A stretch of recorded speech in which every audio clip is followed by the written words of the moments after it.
backstory here. This is the first building in the settlement of Disney Springs. So this was back in the 1800s. The Sinclair family came and settled in this area right around the springs, and then they created what we call Glowing Oak Ranch. And then the way it got its name was, just outside of the building here, you have that big oak tree over there, and it's got the lanterns coming down from it. They used to have campfires underneath that area. They used to make the leaves blow up and light up. That's why they call it Glowing Oak Ranch. And you can see a lot of that reflected in the area here, so that's what the building originally looked like.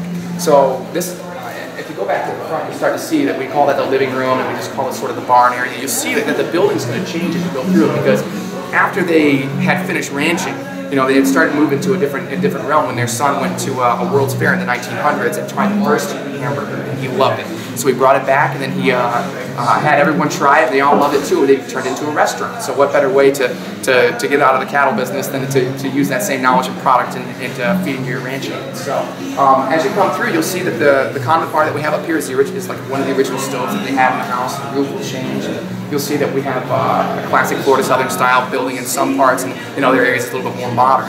But yeah, that's our backstory behind the building, and that's why I become Glowing Oak Ranch and then D-Luxe Burger. So that's where we come from. What's interesting, you tell the story, and right behind you, over your shoulder, there it is, the original, before all this other development happened, of course. Oh, I love it. And you can see, too, I don't know if you noticed in the queue or not, but you'll start to see where all the other ranches in Florida were, and sort of tie that storyline into who we are today. And we actually, above the fireplace in the living room that we have, there's all of our branding irons that we have up there still, and you can see that this is in the shape of the same branding iron on our packaging. And you can just go through, if you go through, you'll start to see the whole story of Disney Springs. So it's a really interesting thing to sort of see that come alive here. Yeah. So some of my favorite items on the menu would be the El Diablo and the Southern Classic Burger. So for the Southern Classic Burger, the pimento cheese, the bacon on that is what really makes it for me. And that fried green tomato has a little bit of crispiness to it. Also on there would be your El Diablo Burger. It's made with a proprietary blend patty of beef Angus, chuck, short rib, and then brisket. And it's also mixed in with some chorizo to get a little bit of heat. So it has also some lettuce on there, pepper jack cheese, chipotle mayo, and then fried banana pepper. So there's a lot of heat and a lot of texture to that burger. Very dynamic in my opinion. So I really enjoy it. So those are my two top burgers. And then the other thing I really enjoy here is our French fries with a 3-day process, soaked in vinegar for 24 hours.